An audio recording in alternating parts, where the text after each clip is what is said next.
Hello, good evening, everyone. My name is Catherine Kaplan from SEB Housing, and this is the second information session, I should say, the last information session for the 66 affordable rental units at AltaRevolution in Somerville.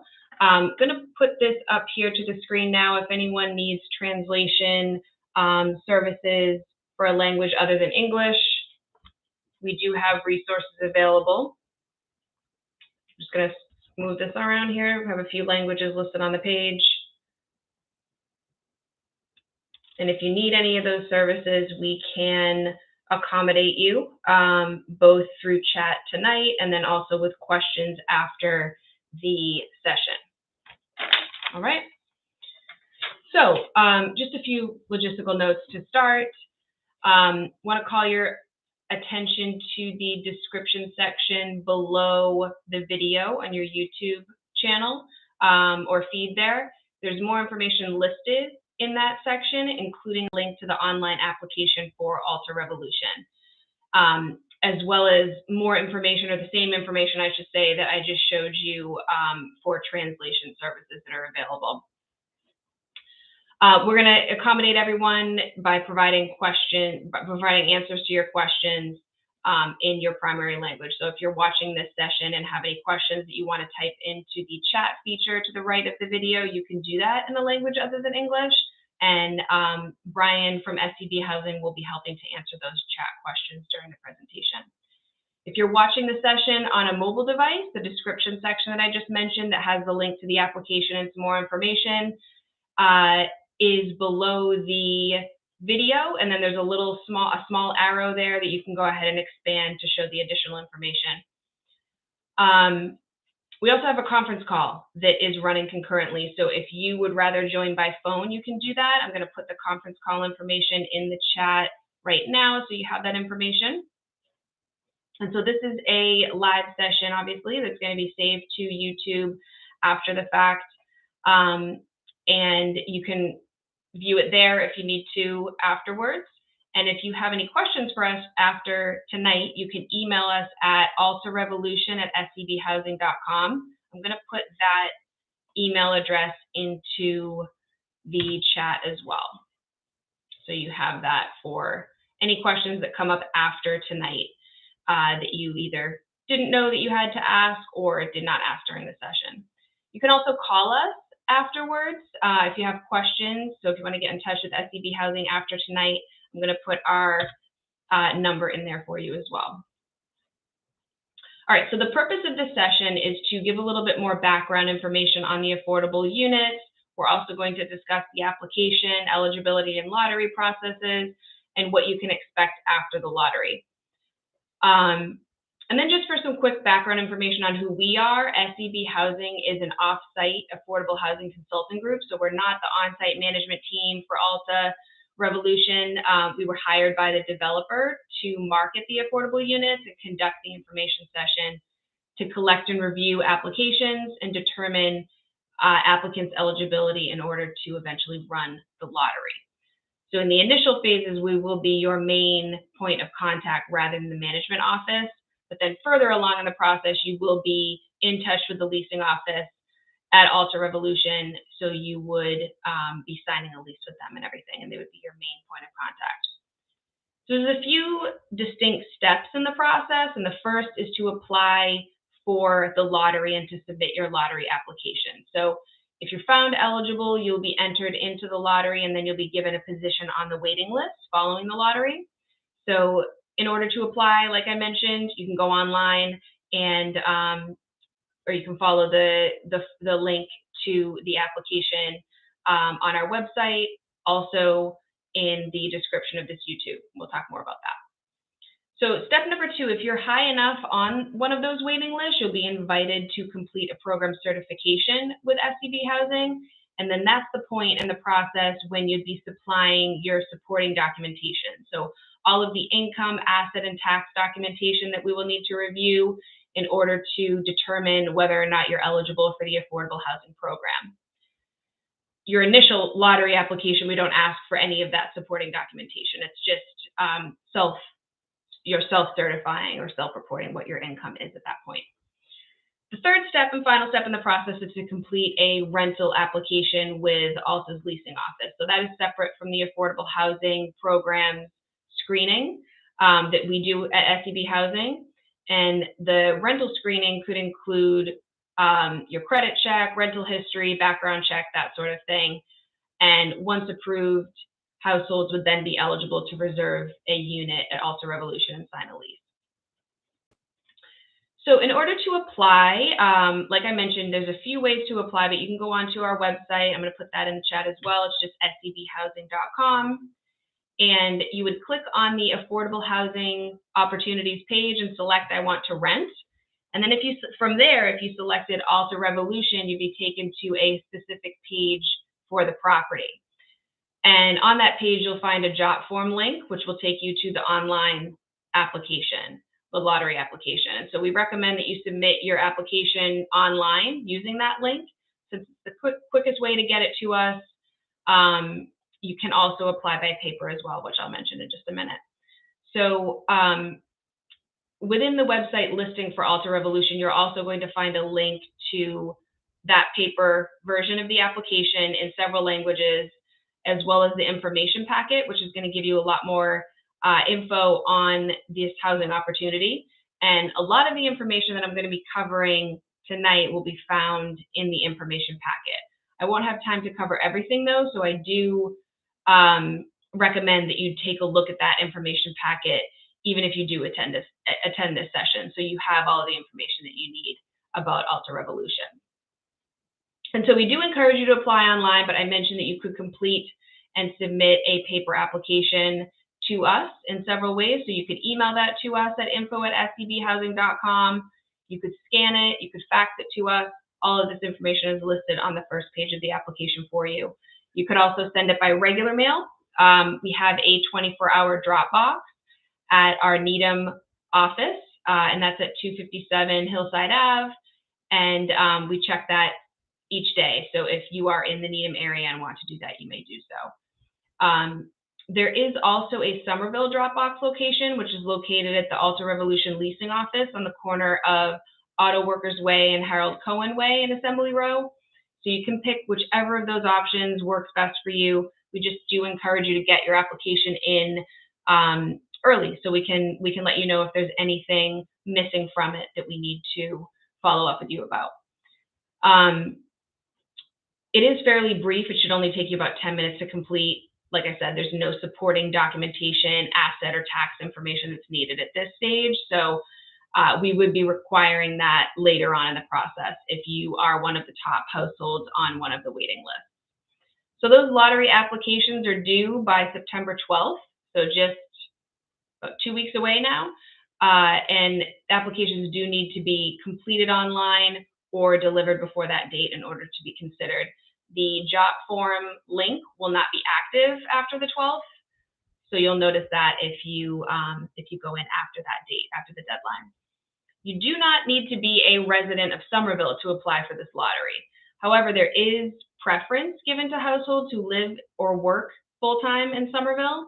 So this means that households who do provide verification, households will need to provide verification that they're eligible for this local preference later on in the process, if you are one of the top households.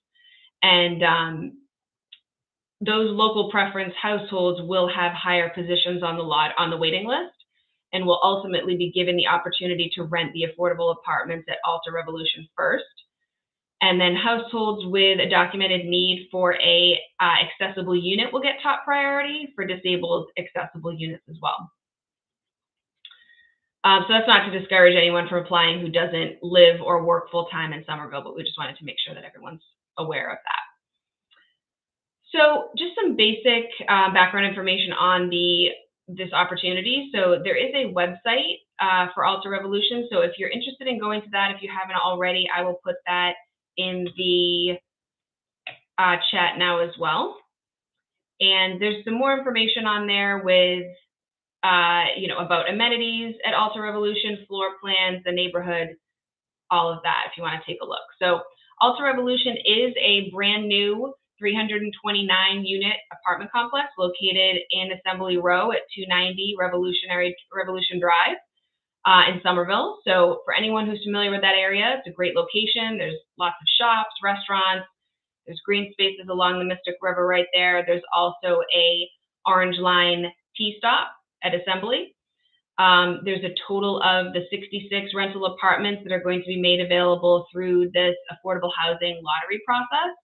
25 of those apartments are going to be rented to households with incomes at or below 50% of the Boston area median income.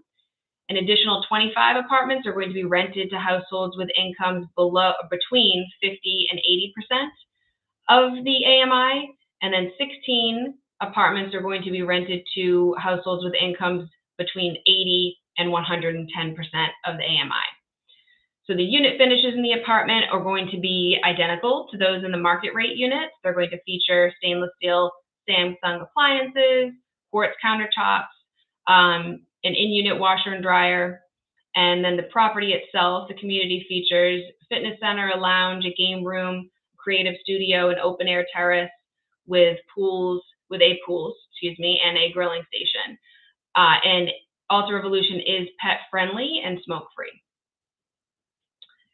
Parking spaces are included for affordable households who are renting a 3-bedroom unit, and for households who are renting the disabled accessible units, if those families do need the parking space.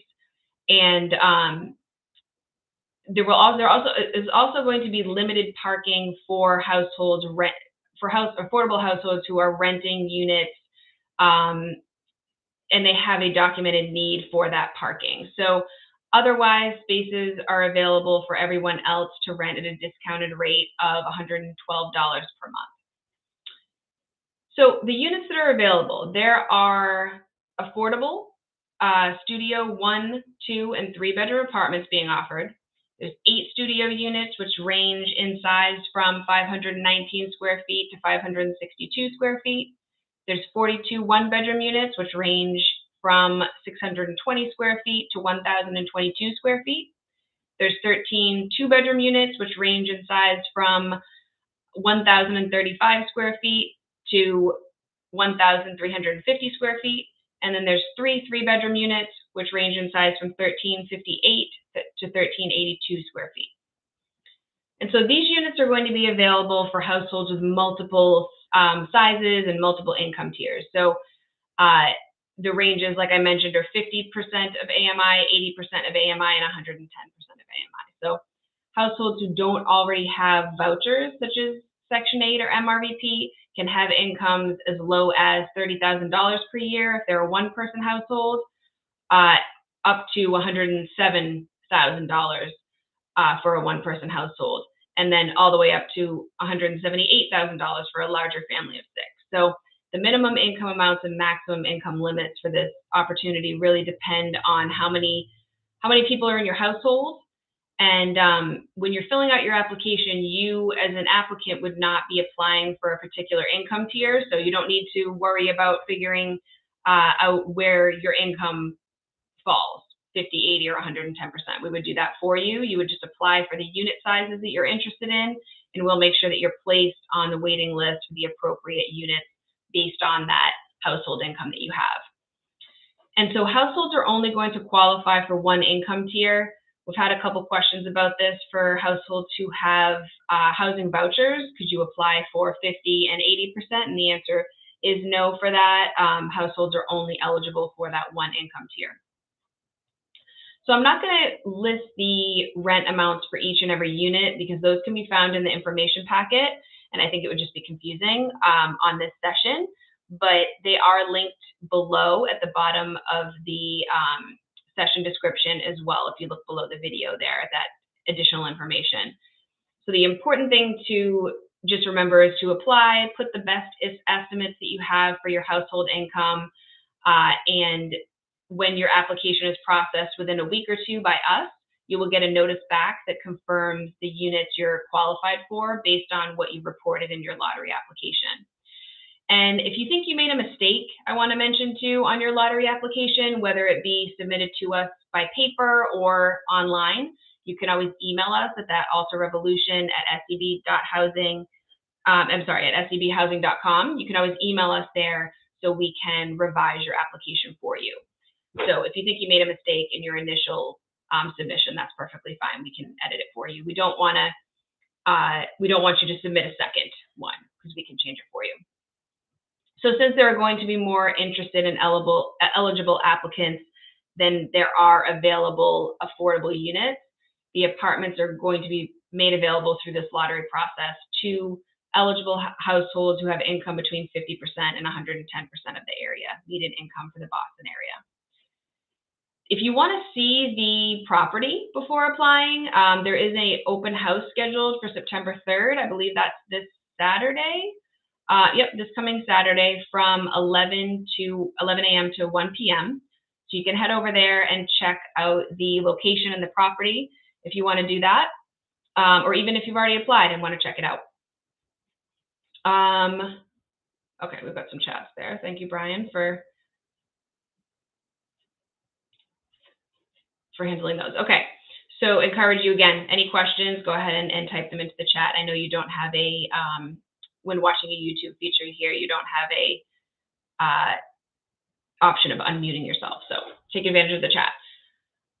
Okay, so there's 6 eligibility criteria for these units, which we'd like to touch on. So in order to qualify for a 50, 80, or 110% AMI unit at AltaRevolution, you would need to meet the following criteria. So your household must have income and assets that qualify within the parameters listed in the ad and information packet on our website. You might see that information in the City of Somerville's website as well.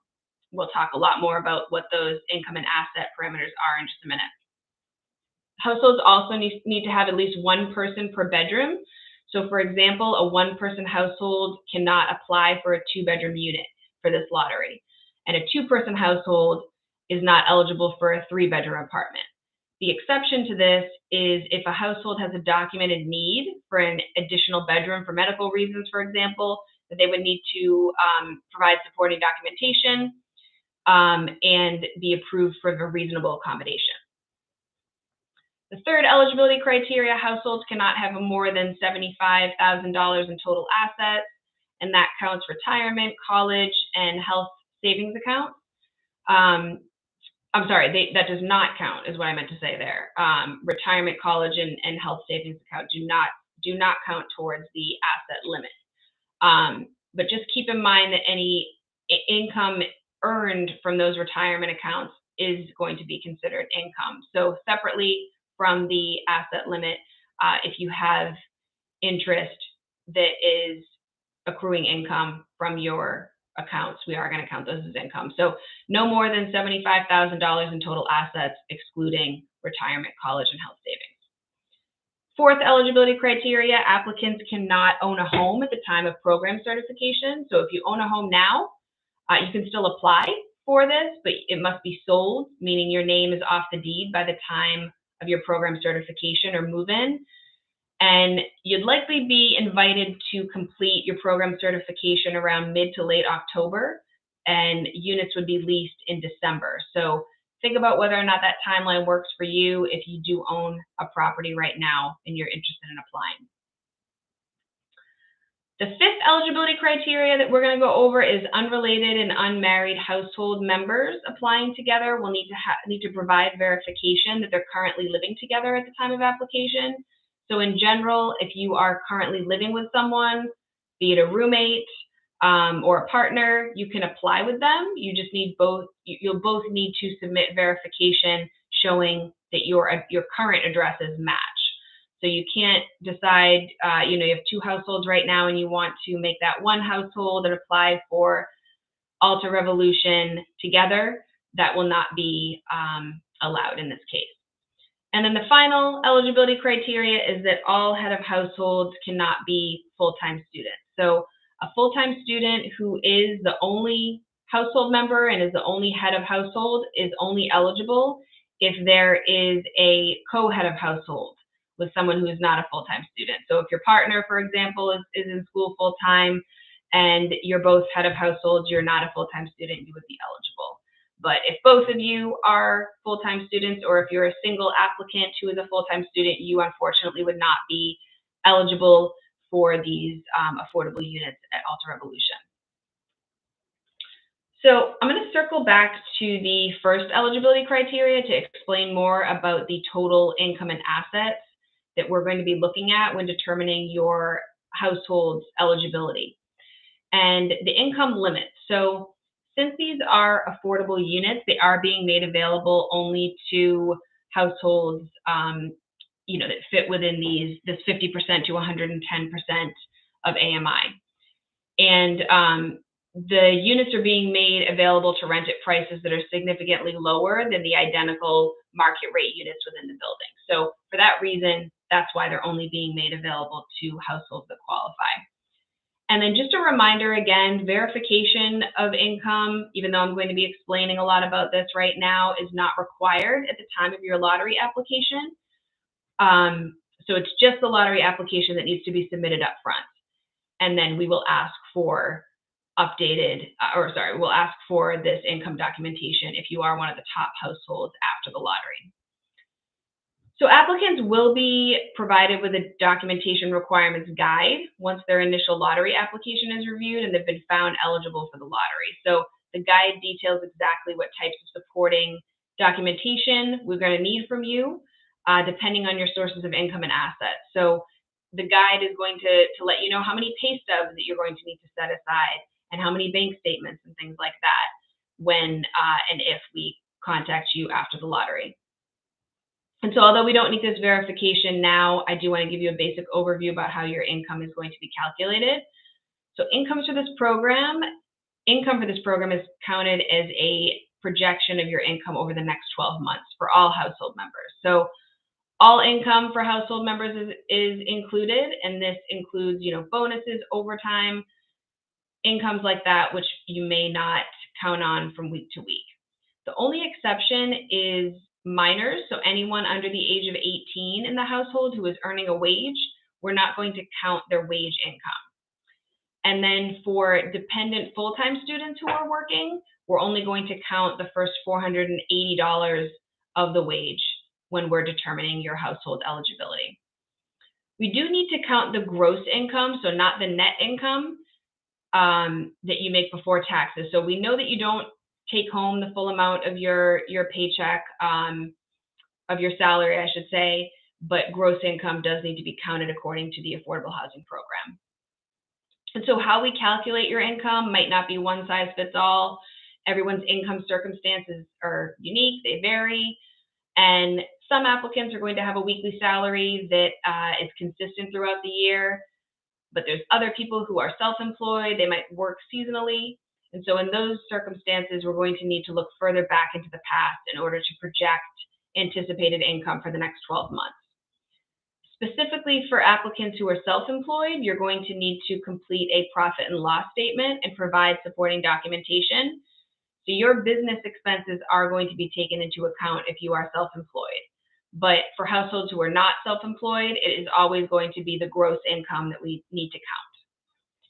So in general, any income that you have been making, we're going to assume that you will continue to be making going forward, unless we have some sort of definitive documentation from your employer, for example, stating that your income source is not going to be available next year. So for my example might be a written letter from your employer stating that bonuses and overtime that you were paid out last year are not going to be available in the coming year.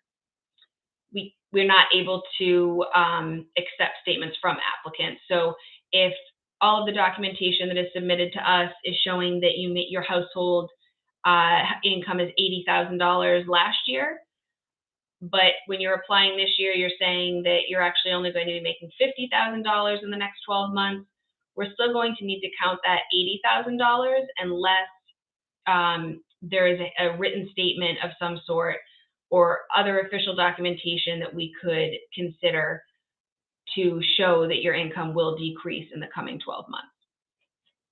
So again, all income is going to be considered. So on your application, when you're filling it out, you're going to want to report any wages, whether they be self-employed or through an employer. You're going to think about benefits maybe that household members are receiving, Social Security, child support, retirement distributions, unemployment, pensions, that sort of thing. even periodic payments from friends and family, any asset income that you have as well.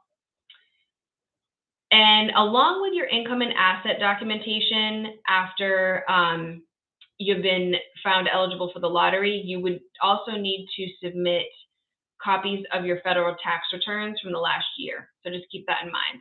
All this information, again, not something you need to submit now with your lottery application, but we want to make sure that you understand what will be required after the fact if you are one of the top households after the lottery on those waiting lists.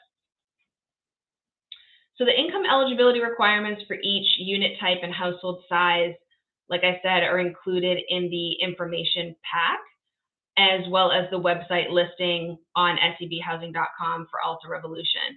For the 50% AMI apartments, a minimum income has also been established to ensure that households do have sufficient income to afford the rent and utilities. And that required rent to income ratio is 40%, which means that a household's monthly income must be approximately 2.5 times the monthly rent in order to qualify. The minimum annual income for a household of one is approximately $30,000. So if your household has a total annual income that is far below $30,000, you're likely not eligible for this lottery. However, if you have a mobile housing voucher, you can disregard the minimum income amounts because they do not apply to your household. But if you do have a mobile housing voucher, we also suggest that you check in with the agency that issues your voucher to confirm that the rents are within that agency's payment standards or max rent amounts. So the leasing office at AltaRevolution will eventually confirm with your housing authority that the rents are permissible, but it will be best for you to know soon, or sooner rather than later, if the rents will work for you. So you should be able to find out if your voucher would cover the rents here. And so applicants without a voucher, bottom line is you would need to have a household income between that minimum income floor that's listed on the materials and the maximum program income limits. And that, depending on your household size, and we're not going to list, just like the rents, I'm not going to list them all for you here, but you can see them all in writing if you check out the listing on our website or the information packet and application. So assets, circling back to that eligibility criteria, that asset limit is $75,000 per household. So that does not, again, include retirement, college, or health savings accounts. So if you are invited to move forward, you're one of those top households on the waiting list after the lottery, you would need to submit documentation related to all assets, including those retirement, college, and health savings accounts, even though we're not going to count those 3 types of accounts towards your asset limit. And that is just because the income generated from all assets needs to be counted as income. Assets, could include things like checkings and savings accounts, stocks and bonds. Those are the type of traditional assets that you might be thinking of. But we also need to look at digital currency or cash apps like PayPal and Venmo. So if you are a household who has those accounts, we will also be asking for that sort of detail into your assets at that point after the lottery, if you're one of the top households. And so I just want to move on to lottery eligibility. I'm just going to check in on the chat here. Looks like we're up to date with the questions. So I'm going to move on to lottery eligibility. So if you're interested, like we said, you should apply as soon as possible to get that process started. We do want to mention that if you apply, you can apply for more than one unit size. So if you think you might be interested, for example, in both a studio and a 1-bedroom unit, you should indicate that on your application. There's no downside to doing that at all. You can apply for as many household sizes as you are interested in. And we'll let you know if you're eligible based on your income and criteria. We're going to, after we receive the lottery application from you, we're going to review that application and contact you if any information is missing or appears to be incorrect. So you're going to have the chance to correct or resubmit as necessary. It's not just a one-shot thing. If you submit your application and something is missing, we will let you know.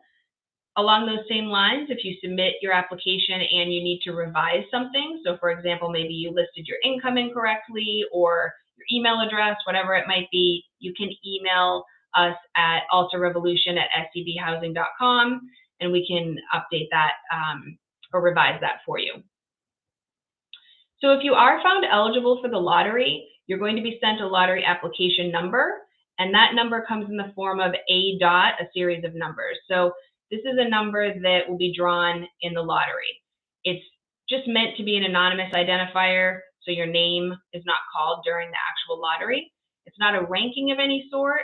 It just corresponds with the order in which your application was completed. So if you were the very first person to submit an application for this lottery, your number would be A.001.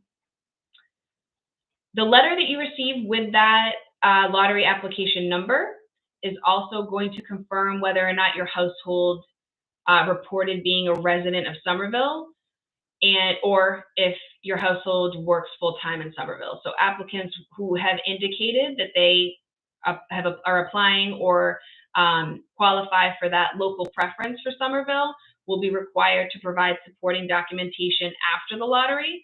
So you want to be sure that you're completing that section as accurately as possible, because it will impact your placement on the waiting list. So if you report that you are a Somerville resident on your lottery application, but then when you're called forward, if you're unable to verify that, you will be forfeiting your position on the waiting list. So really important to just make sure that that is filled out accurately. And then more information about preferences, local preference, can be found on page 10 of the information packet if you want to read more about what will be requested of you if you're reporting that you are a Somerville resident.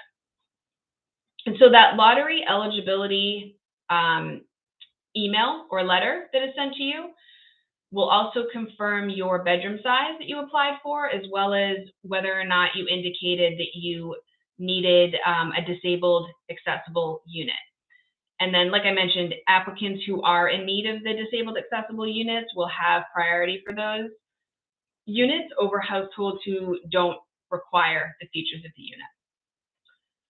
And then finally, the documentation requirements guide will be provided as an attachment to that email. So a lot of information in that, the email that will have your lottery number.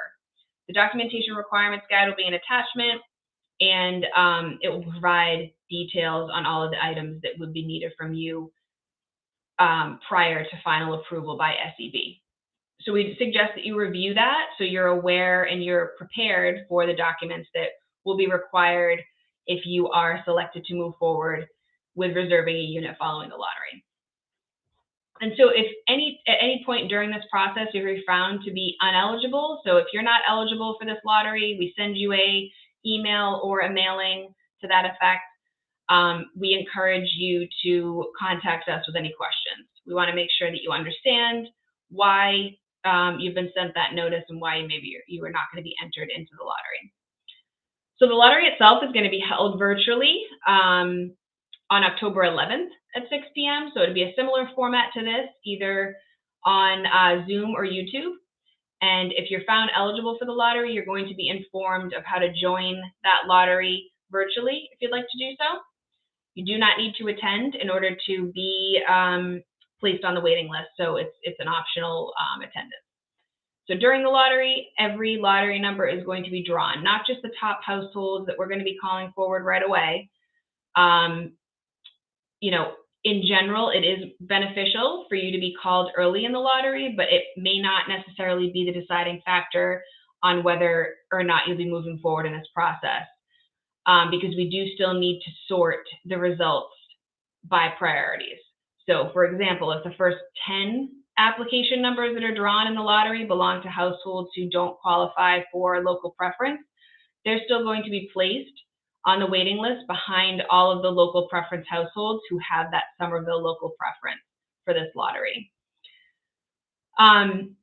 Some households, though, who were entered into the lottery might be found ineligible by the leasing office or may just not decide they don't want to rent the unit at Alta anymore. So if your number is drawn later in the lottery, or if you're not a Somerville resident, you shouldn't lose hope and you shouldn't be deterred from applying for this opportunity, because you may still have the opportunity to then go ahead and move forward in the process and rent one of these affordable units.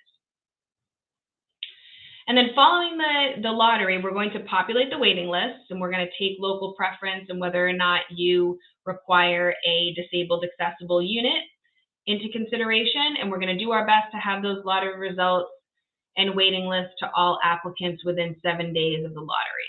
So you'll know at that point,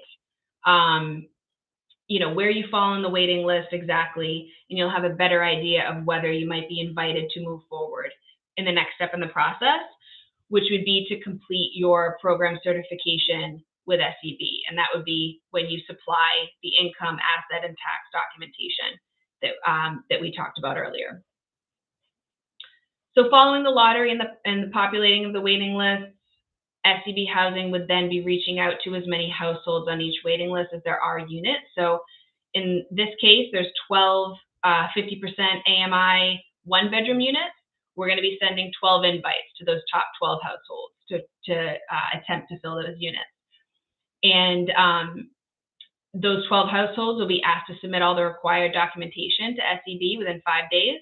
If not all the documentation is submitted within those first 5 days, SEB is going to send up to 3 incomplete notices to the household, giving them the opportunity to complete the application.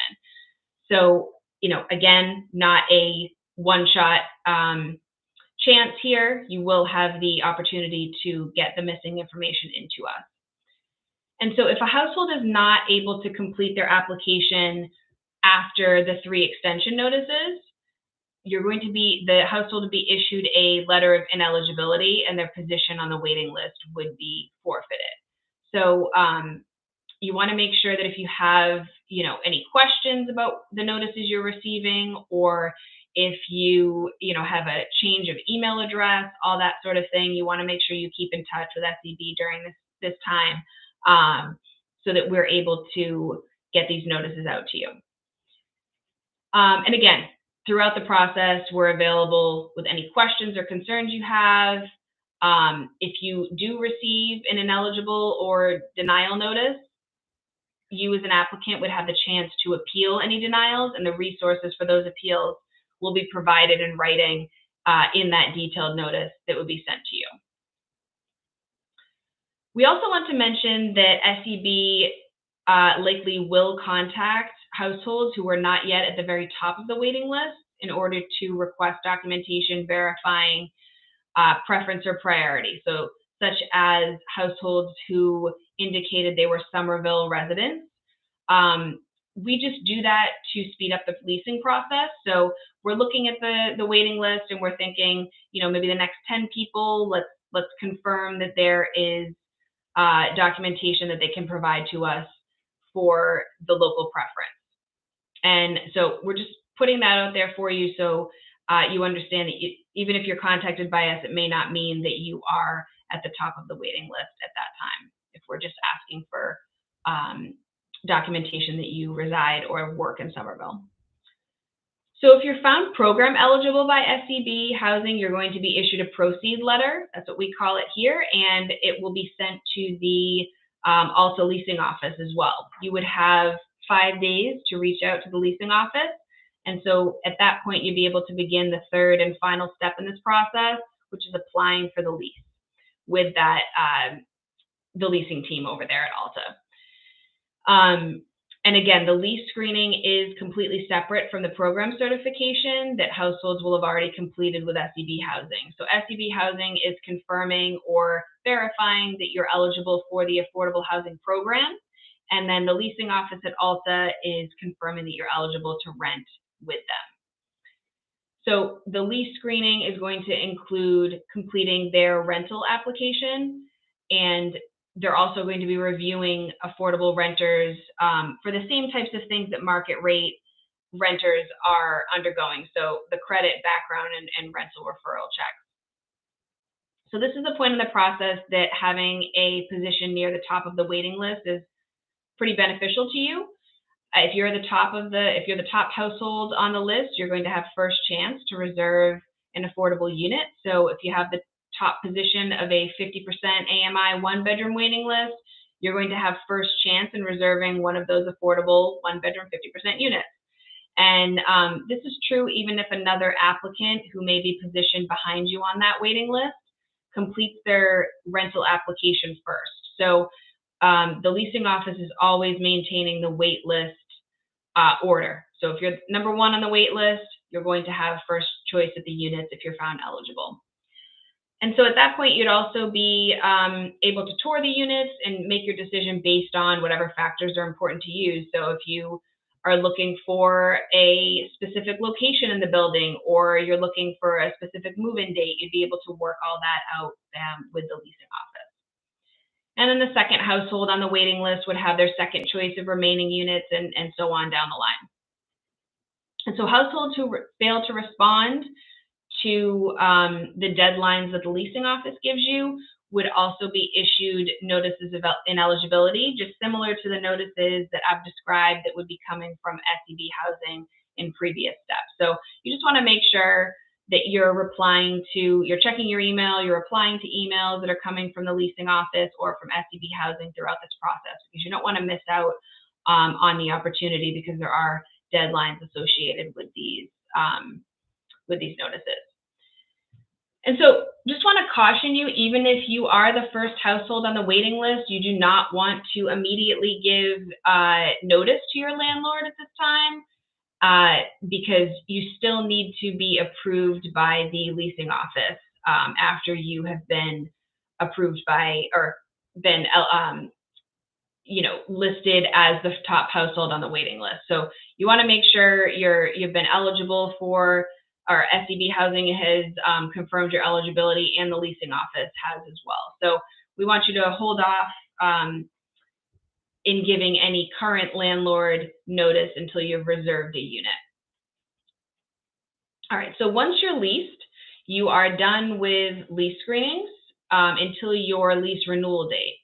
So if after the first year you want to continue living at AltaRevolution, and we hope you do, you would need to recertify your income with either SEB or the management office prior to your lease renewal. So for any affordable renters, we always recommend that you maintain a record or a folder of some sort that has your taxes, your pay stubs, your bank statements, as long as you're living in that affordable unit, just so you have that ready if you are up for recertification. And so if upon lease renewal after that first year, if your income has increased and is now above that 50, 80, or 110% maximum income, that is fine. You will remain eligible for the affordable housing apartment as long as your household income does not exceed 140% of the year's AMI. And pages 16 and 17 of the info pack lists those 140% figures for different household sizes. So if you're anticipating an income increase over the next year and you're curious about those figures, definitely take a look at the information packet so you can take a look there. That about covers what I wanted to get through from the information packet.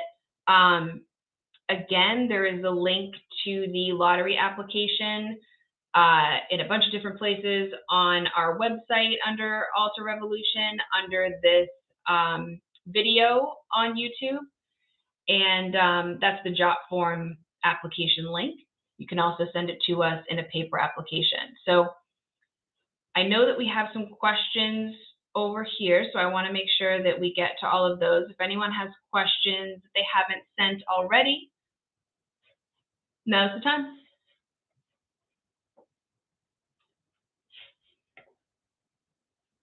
All right. Thank you, Brian. Anybody else?